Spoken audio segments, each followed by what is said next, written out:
ustedes también. Bueno, les invito a ir a la Biblia. Yo sé que tenemos un par de semanas que dejamos el Evangelio de Juan a un lado, ¿verdad? Por varias razones. Tuvimos el servicio de la Cena del Señor, de la comunión. También tuvimos por aquí al pastor Luis Contreras. Y esas razones nos movieron a dejar un poco a Juan, pero hoy volvemos a Juan. Y volvemos al capítulo 3, versículo 22 al 30, donde vamos a hablar hoy acerca de la satisfacción de el deber cumplido, misión cumplida, el gozo del ministerio. Y eso es lo que vamos a estar viendo en este texto de la Escritura que el apóstol Juan recoge en su relato de su evangelio para ponerlo frente a nosotros.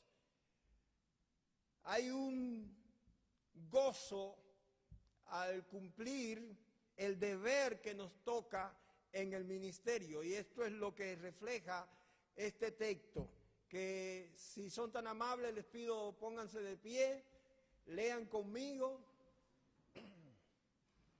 este texto de la Escritura, Juan capítulo 3, versículos 22 al 30. Dice la palabra de Dios: después de esto, vino Jesús con sus discípulos a la tierra de Judea, y estuvo allí con ellos y bautizaba. Juan bautizaba también en Enón, junto a Salim, porque había allí muchas aguas.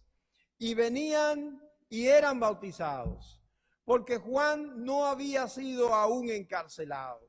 Entonces hubo discusión entre los discípulos de Juan y los judíos acerca de la purificación.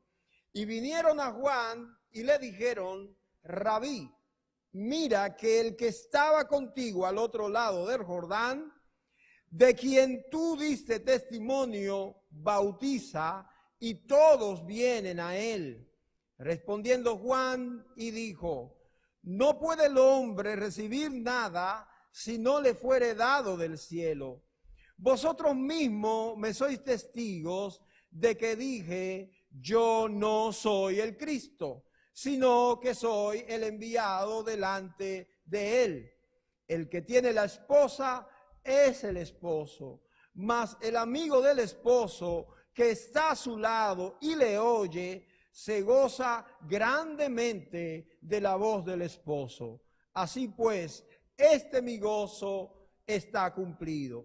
Es necesario que él crezca, pero que yo mengüe. Amén. Amén. Oremos. Padre, esta es tu palabra, la que hemos leído, la que has tenido a bien presentar frente a nosotros en este día, y con el propósito de que nosotros como iglesia seamos instruidos, enseñados, ministrados por ella. Padre amado, estamos aquí como el profeta Samuel cuando escuchó tu llamado.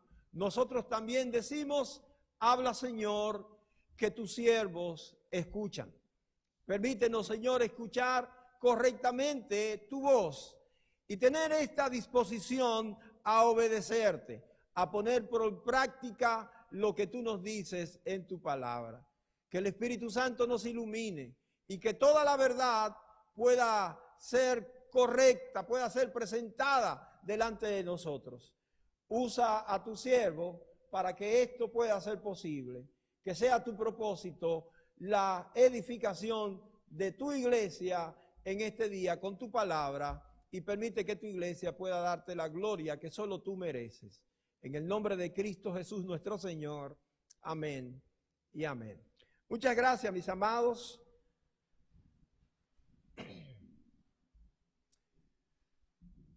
El versículo 29, Juan el Bautista dice que su gozo se ha cumplido.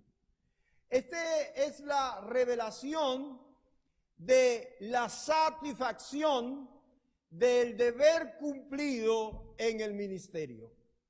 Y precisamente de ese tema yo quisiera compartir con ustedes en el día de hoy.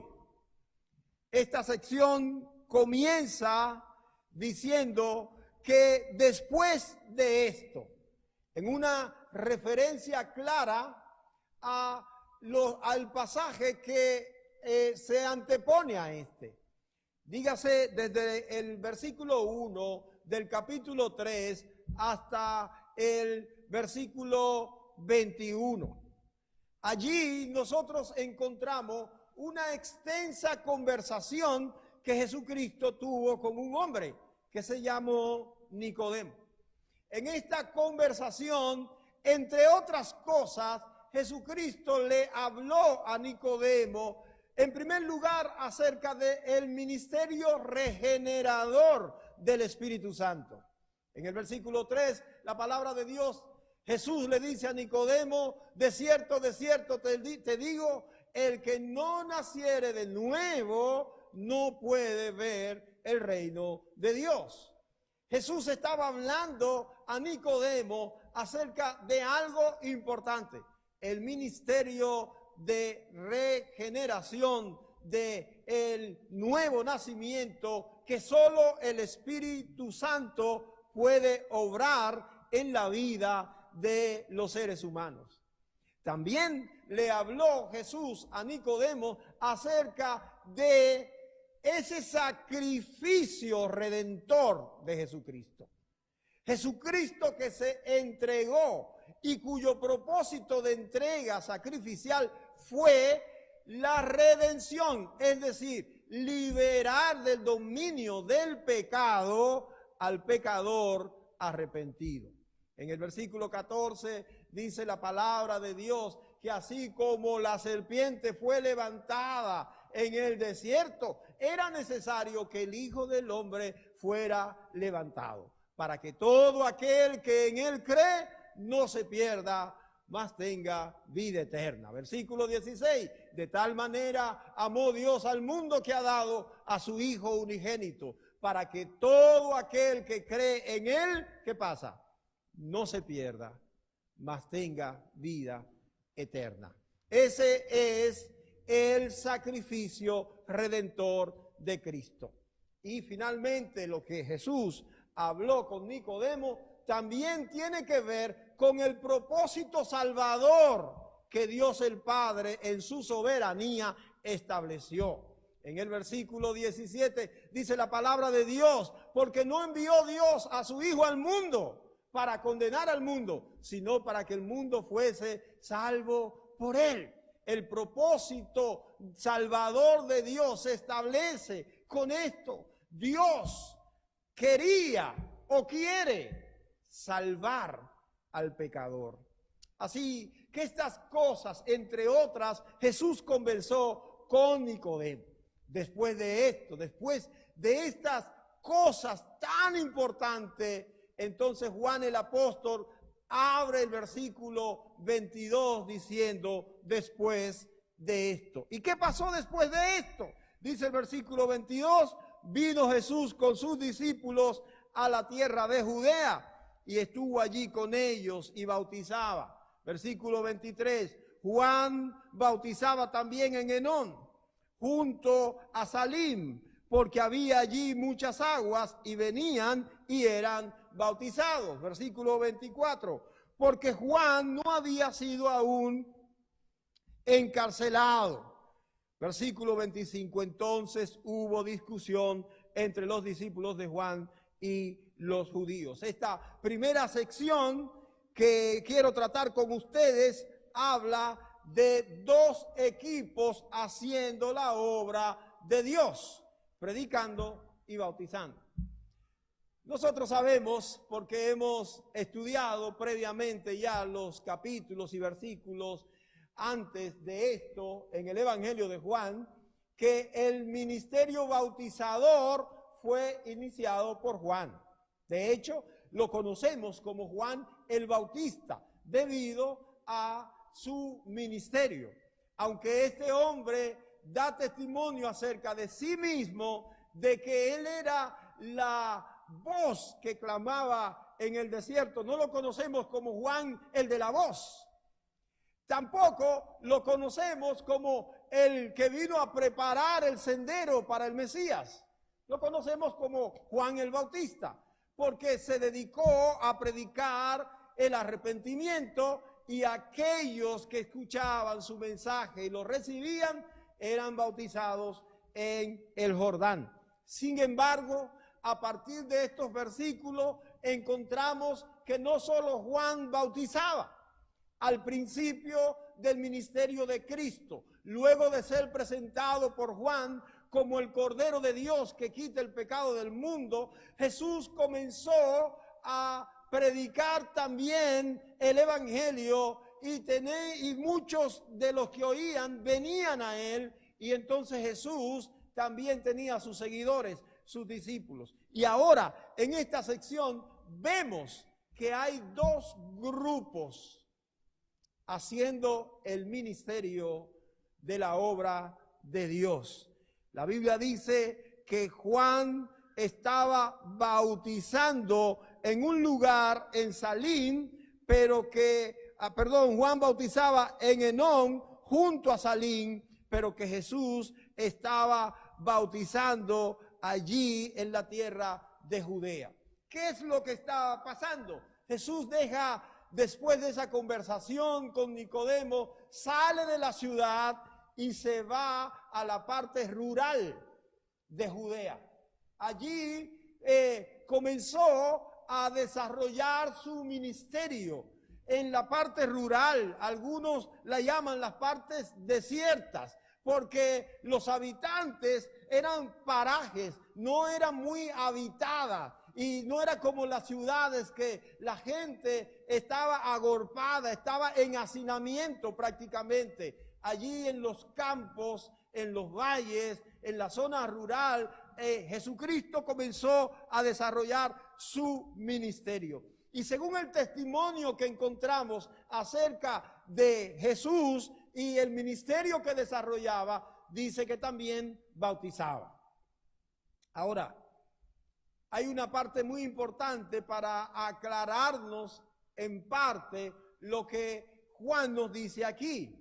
En el capítulo 4 y versículo 1 y 2, es una parte de estos versículos que nos van a poner en orden lo que hemos escuchado aquí.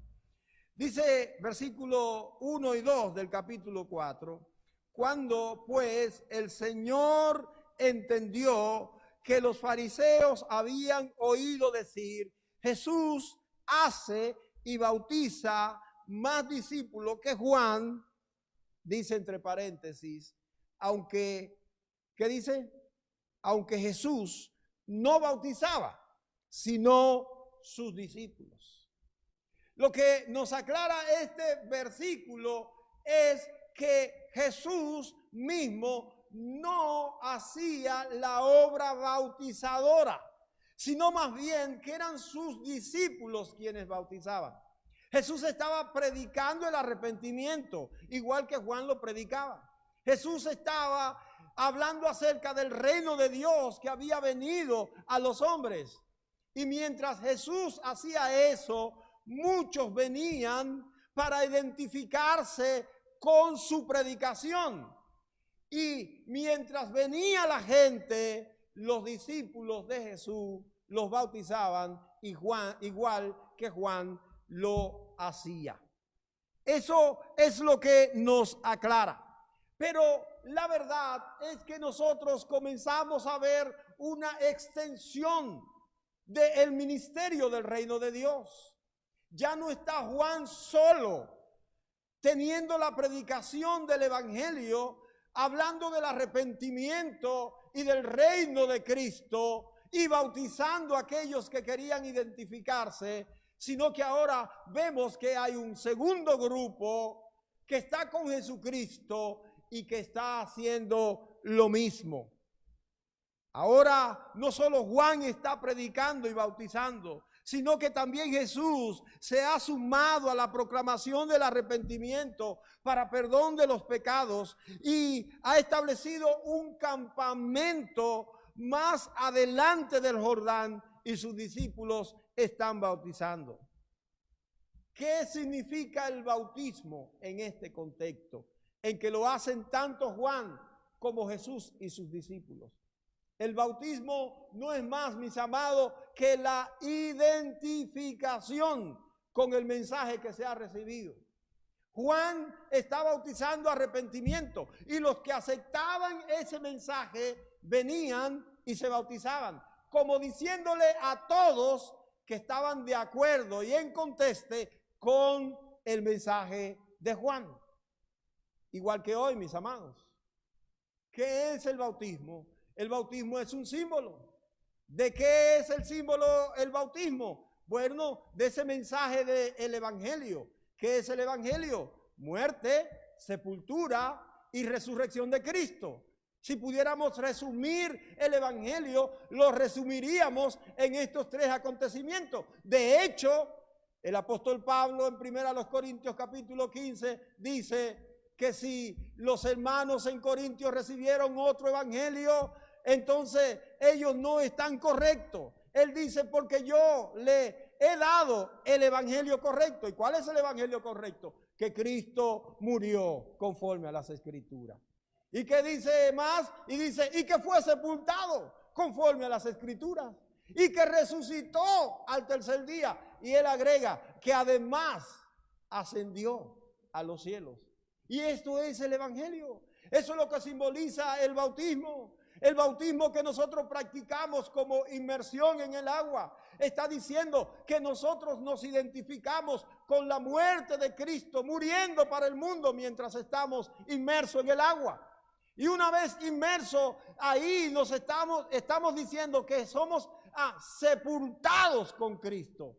Y cuando somos levantados del agua, ¿qué simboliza entonces? Que estamos resucitando a una vida nueva con Cristo. Ese es el bautismo. Ese es el símbolo que representa.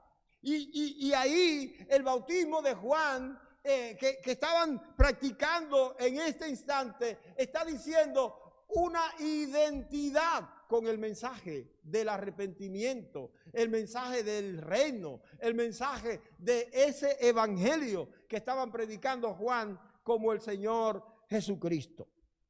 Lo que nos dice el versículo 25 es que esto trajo una discusión, una confrontación. Si usted lee el versículo 25, dice la palabra que entonces hubo discusión entre los discípulos de Juan y ¿quiénes? Y los judíos acerca de la purificación. Y aquí entra el tema de la purificación porque es el rito practicado por los judíos que también se realizaba con agua. Y lo que Juan está practicando es el bautismo del arrepentimiento que se practica con agua. Entonces los judíos celosos comienzan a discutir, a reconvenir con los discípulos de Juan acerca del rito, de las tradiciones de los judíos acerca de la purificación. ¿Qué era lo que hacían los judíos con este rito? Bueno, según el testimonio bíblico, los judíos de aquel entonces, para todo, ellos se sentían que estaban impuros, inmundos. Y entonces tenían que tener agua para lavarse las manos, para lavarse los pies, para lavar las vasijas. Yo no sé si usted recuerda, en Juan capítulo 2, a veces el milagro hecho allí en la boda de Caná no nos permite digerir todo lo que la Escritura dice. Pero ¿recuerdan las tinajas que habían en la casa de los contrayentes? Las que estaban vacías, las que luego el Señor mandó llenar y convirtió el agua en vino. ¿Lo recuerdan? Dice la Biblia que eran esas tinajas de acuerdo a qué cosa, a el rito de la purificación de los judíos. En cada casa tenía que haber agua, mucha agua, para que la gente se purificara. Porque si iban al mercado y regresaban, no podían tocar nada hasta que no se purificaban. Si iban a la tienda a buscar algo, no podían hacer nada hasta que se lavaran y se purificaran. Si caminaban un poco en el patio, no entraban sin lavarse los pies porque estaban inmundos. Esa era la gran carga que tenían los judíos y estaban atados a ese rito. En cada casa había que haber agua, tenía que haber agua para la purificación. ¿Cuántas tinajas eran lo que habían en la casa del milagro de Caná de Galilea? 7 tinajas que estaban allí y estaban vacías. ¿Saben por qué? Porque ya la habían usado el agua. Porque era constantemente que había que estarse purificando conforme al rito de los judíos. En Marcos capítulo 7 nos da una idea de lo rígido que era este rito de la purificación. Cuando los judíos le reclaman a Jesucristo que por qué sus discípulos no se lavan las manos antes de comer. Marcos capítulo 7, versículo 1 al 5. Miren lo que dice la palabra. Se juntaron a Jesús los fariseos y algunos de los escribas que habían venido de Jerusalén, los cuales viendo a algunos de los discípulos de Jesús comer pan con las manos inmundas, es decir, con las manos sin lavar, esto es, no lavadas, claro, lo explica el texto, los condenaban, porque los fariseos y todos los judíos, aferrándose, subrayé eso, aferrándose a la tradición de los ancianos, si muchas veces no se lavan las manos, ¿qué dice la palabra? No comen. Y volviendo de la plaza, si no se lavan, no comen. Y otras muchas de las cosas hay que tomaron para guardar, como los lavamientos de los vasos de beber y de los jarros y de los utensilios de metal y de los lechos. Le preguntaron pues los fariseos y los escribas, ¿por qué tus discípulos no andan conforme a la tradición? Note, ¿por qué no andan conforme a la tradición de los ancianos, sino que comen pan con manos inmundas? Ese era el rito tan riguroso al que estaban sometidos. Y entonces comienza la discusión entre estos fariseos, estos judíos, con los discípulos de Juan, sobre ya se han bautizado, ya están limpios. Además de bautizarse, tienen que purificarse. Y había una discusión, un altercado con relación a eso. Los judíos se habían dado cuenta de que su religión, a pesar de los ostentosos rituales, en el fondo estaba vacía y no tenía poder para cambiar las vidas. Todo se reducía al lavamiento continuo de personas y de cosas que nunca llegaban a cambiar el interior del corazón. Y lo que Juan estaba predicando y lo que Jesús comenzó a predicar era arrepentimiento. Y el arrepentimiento trae consigo la implicación de un cambio en el interior del ser humano. Y cuando la gente se bautizaba, no solamente estaba lavando su cuerpo, sino que estaba identificándose y aceptando que había que cambiar el interior. Y estaba decidiendo cambiar su interior, lavado por ese lavamiento que solo el Espíritu Santo puede hacer. De hecho, eso fue lo que Jesucristo le dijo a Nicodemo: tienes que nacer de nuevo. Y versículo 5, el que no naciere del agua y del Espíritu, es esa acción interna que todo hombre debe hacer para estar limpio delante de Dios. ¿Qué dice Tito capítulo 3 y versículos 4 y 5? Vamos a buscar ese texto para que ustedes vean la relación que tiene la fe nuestra con ese rito que los judíos cargaban pesadamente. Pablo le escribe a Tito en su carta, capítulo 3, versículos 4 y 5. Pero cuando se manifestó la bondad de Dios nuestro Salvador y su amor con los hombres, para con los hombres, ¿qué hizo el Señor? Nos salvó. No por obra de justicia que nosotros hubiéramos hecho, sino por su misericordia. ¿Por qué más? Por el lavamiento de la regeneración y por la renovación en el Espíritu Santo. No es que nosotros nos lavemos las manos, los pies y el cuerpo entero, sino que el Espíritu Santo, cuando el Señor ha decidido salvarnos, ya el Espíritu Santo hace una obra regeneradora y tiene que ver con un lavamiento interno.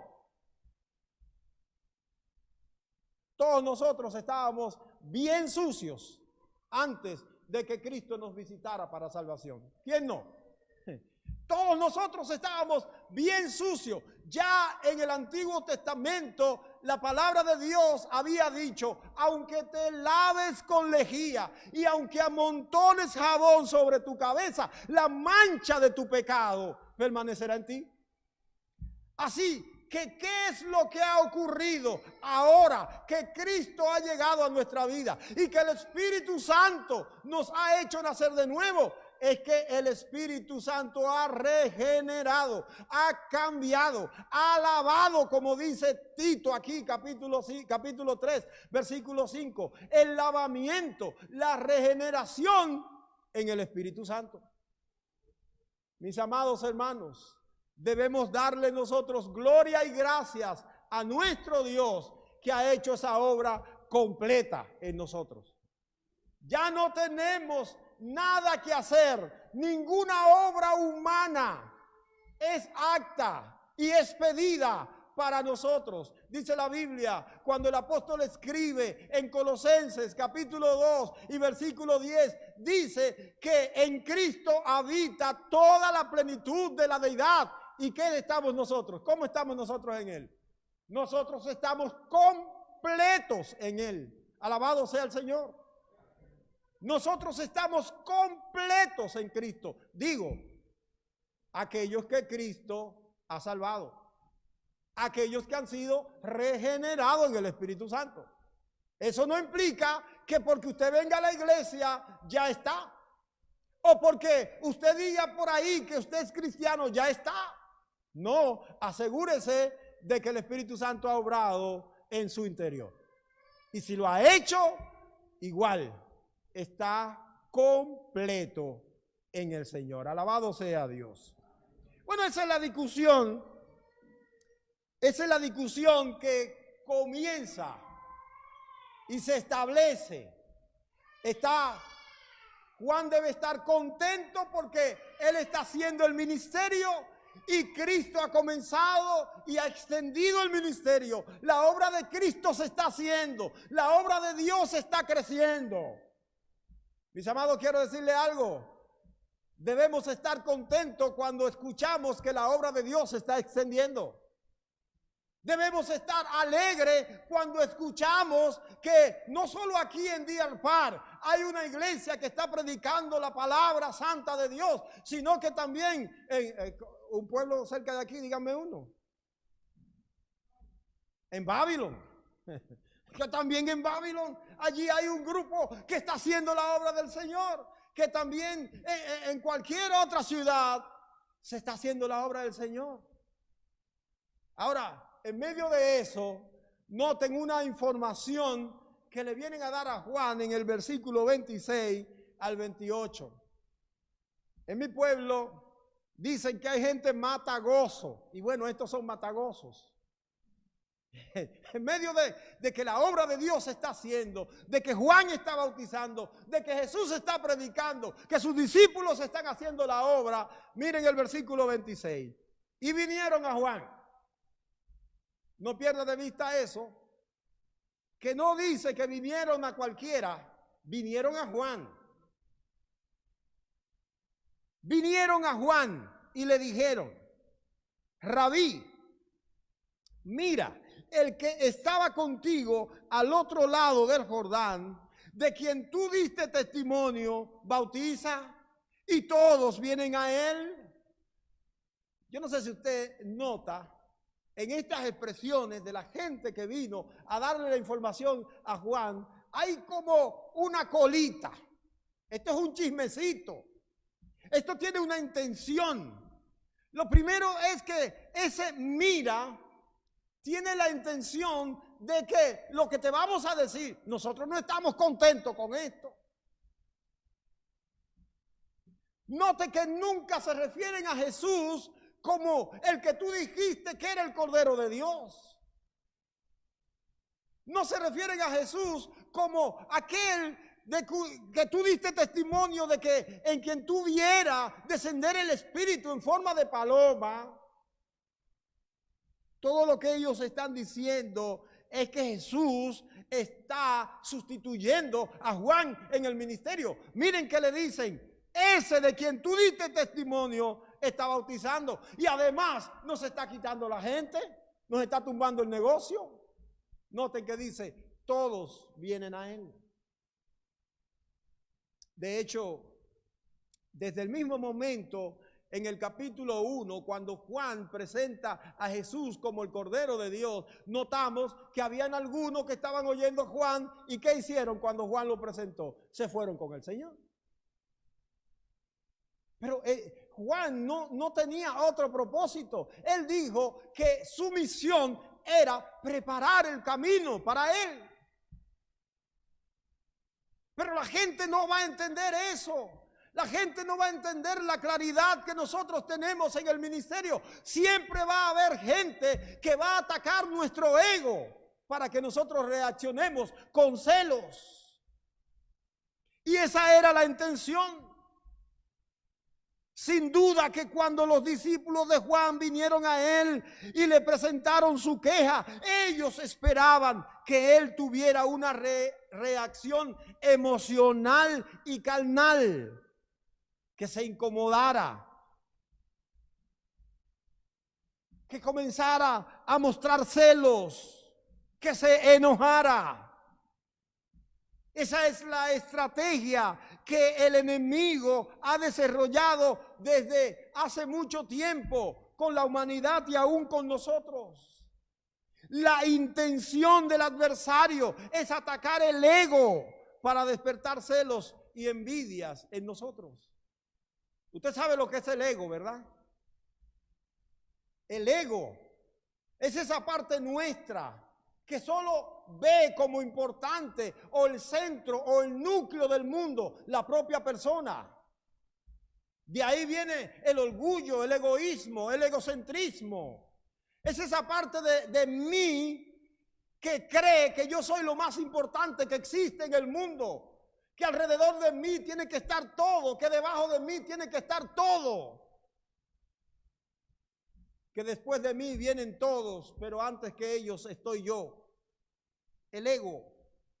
Y eso es atacado. Y esa era la intención de los que trajeron eso. Miren cómo Santiago, en el capítulo 4, versículo 1 al 2, nos dice acerca de estas situaciones que se levantan con nosotros. Santiago capítulo 4, versículo 1 y 2. Dice la palabra: ¿de dónde vienen las guerras y los pleitos entre ustedes? ¿De dónde? No es de sus pasiones, las cuales combaten en sus miembros. Ustedes codician no tienen, matan, arden de envidia y no pueden alcanzar, combaten, luchan, pero no tienen lo que desean porque no lo piden. Es eso, es el ego. Santiago dice, ¿de dónde vienen? De esas pasiones que ustedes tienen dentro de ustedes. Quiero decir que no solamente los malos, los impíos, tienen esas pasiones combatiendo. También nosotros los que estamos aquí, la tenemos. De hecho, Santiago le está escribiendo a cristianos, a quienes él llama hermanos, a quienes llama a mostrar su fe en medio de las pruebas. Pero a ellos también le dice que tienen pasiones que combaten, y esos combates nos llevan a la guerra contra los hermanos, por celos, por envidias. De hecho, esa palabra envidia, yo encontré una definición que me llama la atención, es cortita, fácil de recordar, pero que es interesante que nosotros la tengamos y analizamos. Dice esta definición que la envidia es el pesar por el bien del otro. ¿Cuántas veces nosotros también hemos sido envidiosos? Nos sentimos mal porque el otro ha logrado algo que yo no he logrado. Nos sentimos mal porque el otro se ve más bien que yo, o porque consiguió algo que yo no he conseguido. Ese pesar por el progreso, por el bien del otro, eso se llama envidia. No solamente querer lo que él tiene, sino ese sentimiento de amargura por su bien. Y esto es lo que estaban provocando, lo que querían provocar aquellos que trajeron el chismecito. Dice la palabra de Dios, otra vez Santiago, en el capítulo 3, versículo 14 al 16. Dice Santiago escribiendo a los hermanos, pero si tenéis celos amargos y contención en vuestro corazón, no os jactéis ni mintáis contra la verdad, porque esta sabiduría no es la que desciende de lo alto, sino la terrenal, la animal, diabólica, porque donde hay celos y contención, allí hay perturbación y toda obra perversa. Qué lástima que nosotros encontramos en la iglesia de hoy mucho de esto. Mucha gente que tiene contención, que tiene celos amargos. Mucha gente que hace división, que miente. La palabra de Dios dice que esto no viene de lo alto, sino que esto es terrenal, animal y diabólico. No lo digo yo, lo dice la palabra de Dios. Santiago capítulo 3 y versículo 15. Y encontramos estas actitudes, estas reacciones terrenal, animal, diabólica dentro de la iglesia de Jesucristo. Pero notemos que esta información traída a Juan en busca de una reacción emocional no dio resultado. Dice aquí que Juan no reaccionó como ellos esperaban. Fue como si ellos hubieran lanzado una llama y esa llama hubiera caído en el mar. No incendió de tal modo que ellos querían. Dice los versículos 27 y 28 de Juan capítulo 3, que Juan respondió y dijo: no puede el hombre recibir nada si no le fuere dado del cielo. En mi país dicen que esta respuesta es una galleta sin manos. Es una respuesta que ellos no esperaban. Juan le cayó la boca. Si ellos buscaban que Juan se encelara, que reaccionara de manera emocional y comenzara a buscar faltas en Jesús, en quien él mismo presentó.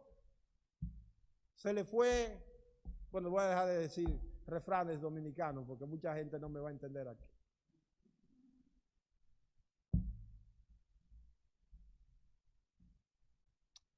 Dice el versículo 28,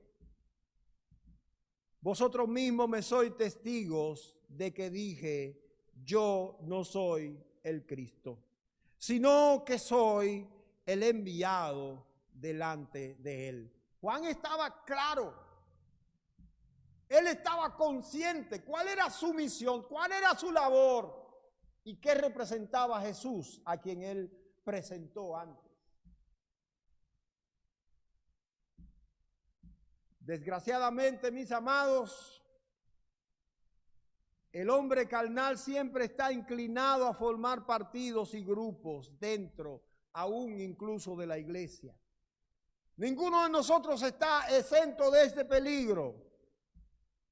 Recordemos la reprensión que el apóstol Pablo le dirige a los creyentes en Corintios. Eran cristianos, eran parte de una iglesia con todos los dones espirituales. Una iglesia que Pablo le llama a los hermanos santos. Pablo le llama a ellos que eran salvos en Cristo. Pero luego en el capítulo 3, Pablo tiene que reconocer que los hermanos, entre estos hermanos, había gente carnales. Capítulo 3 de 1 Corintios, versículo 1 al 4, dice el apóstol Pablo, ustedes son carnales. Los discípulos de Juan se sentían celosos porque la fama de Jesús estaba esclizando a su maestro y también ellos mismos estaban siendo esclizados. Y eso pasa. Juan deja en claro que su misión ha sido presentar a Cristo, preparar el camino.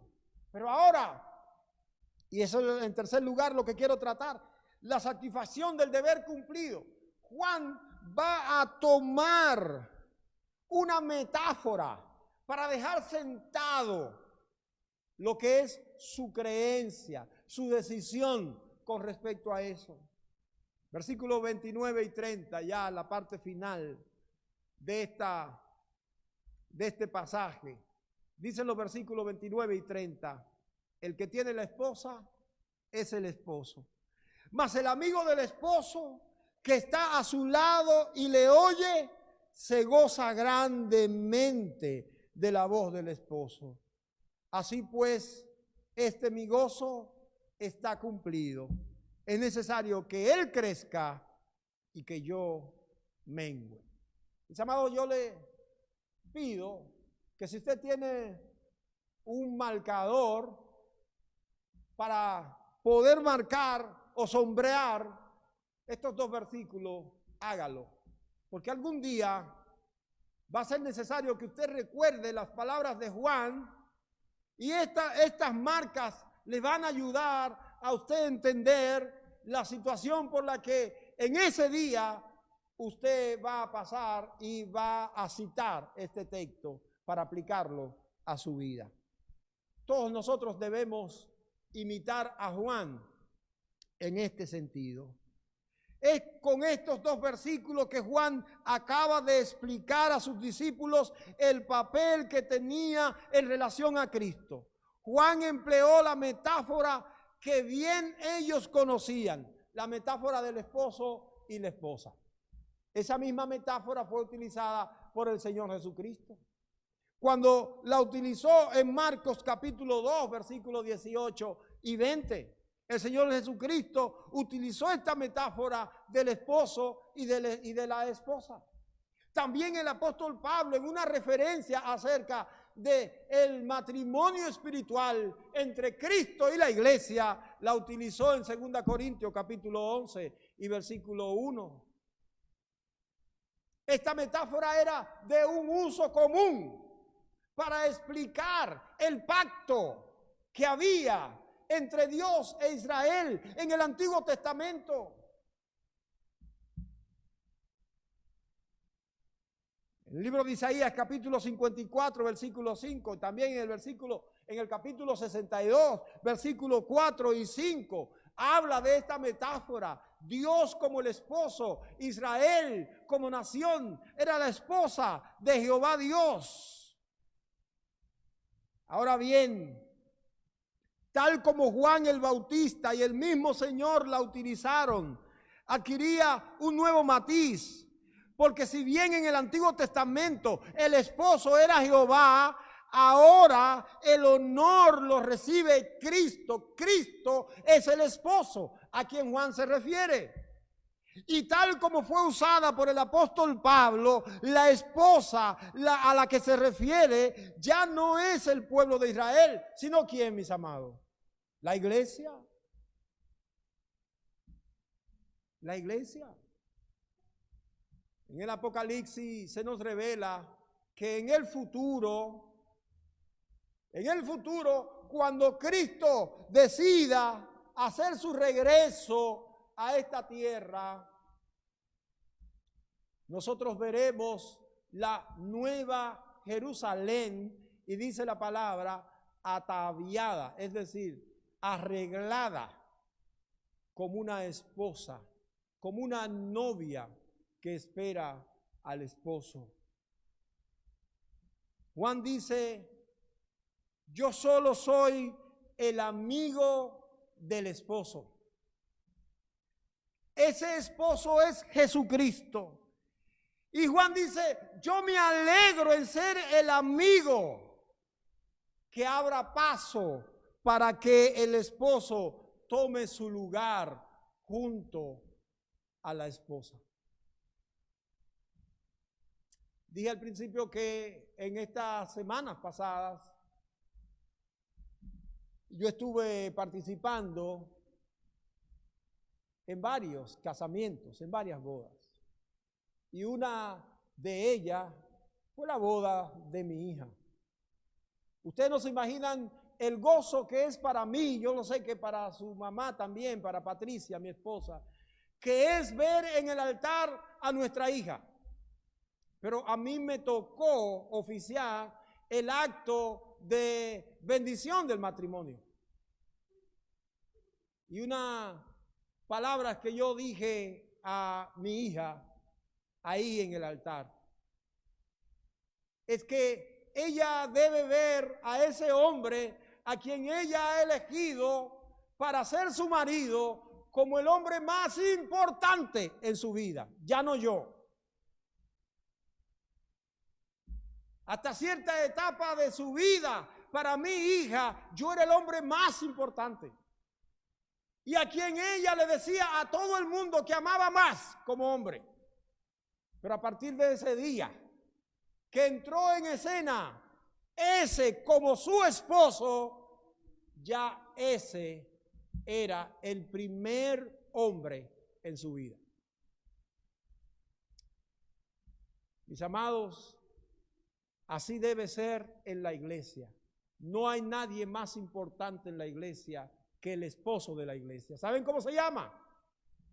Jesús el Cristo. Nadie por encima de Cristo. No importa los años que tenga, no importa el denuedo que tenga, la sabiduría que tenga, el carisma que tenga, no importa si es simpático o es alegre, nadie más importante que Cristo en la iglesia. Y esto es lo que Juan está diciendo. Mi gozo se cumple. Estoy plenamente satisfecho de que Jesús tome el lugar que debe tomar. Yo solamente he venido para arreglar el camino. Si Jesús ha tomado su lugar, mi gozo está cumplido. Y él dice, es necesario a partir de ahora que Él siga creciendo. ¿Quién? Jesús.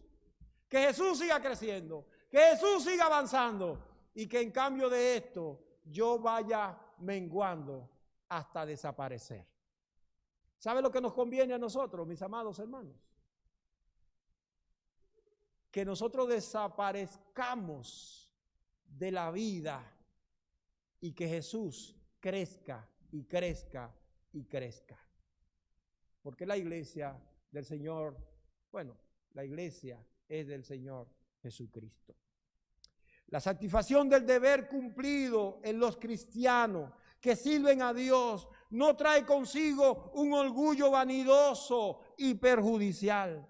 Más bien nos regala una humildad que eleva en la gloria y en la persona y obra del Señor Jesucristo, mientras nosotros somos rebajados y hasta desaparecemos. Juan dijo, es necesario, versículo 30, es necesario que Él crezca y que yo mengüe. Los creyentes, los servidores de Dios, los seguidores de Cristo, debemos tener como meta que Cristo sea revelado y que Cristo sea enaltecido. El apóstol Pablo dijo cuando escribió a los Filipenses el capítulo 1 y versículo 20, que sea por vida o por muerte, de toda manera Cristo debe ser magnificado, ya sea por vida o por muerte. Nosotros no importamos, quien importa es Jesucristo, mis amados. Es Jesucristo el que importa y Él debe ser el exaltado en la iglesia, en su iglesia. Nosotros debemos imitar a Juan en este querer que Cristo sea magnificado, en este querer que Cristo crezca y que nosotros menguemos. Cuando nosotros lleguemos a la conclusión de nuestros días en esta tierra, ojalá podamos decir como Juan, es necesario que Él crezca, pero que yo sea, que yo desaparezca, que yo mengüe. Amados hermanos, seguidores de Jesús, ¿cuál es la satisfacción del ministerio? Cualquiera que sea. La satisfacción es que Cristo crezca mientras nosotros menguamos. En esto el gozo está cumplido. Le invito a orar ahora. Invito a cerrar sus ojos, a inclinar su rostro.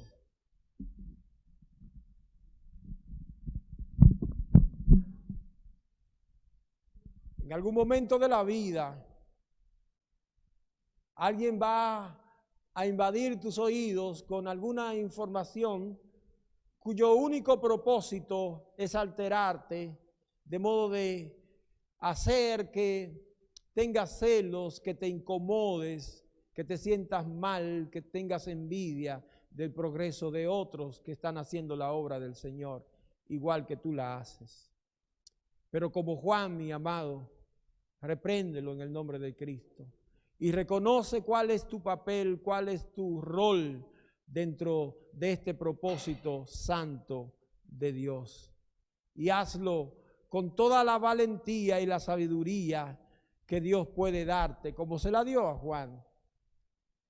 Él, en el clímax de su ministerio, lo llevó a reconocer que era necesario que Jesús creciera mientras Él menguaba. Ahí donde estás, meditando en esta verdad que has escuchado esta noche, ¿hay alguna área de tu vida en el que debes pedirle a Dios dirección como se la dio a Juan, valentía como Juan la tuvo, claridad como Juan mostró claridad? ¿Hay algún área de tu vida en la que tú no le estás dando la gloria a Jesús, no estás dejando que Él tome ese lugar primario, importante, que debe tomar en cualquier área de la vida nuestra? Si eres hijo de Dios, servidor, seguidor de Jesús, Jesús necesita recibir toda gloria y toda honra. Sigue orando al Señor.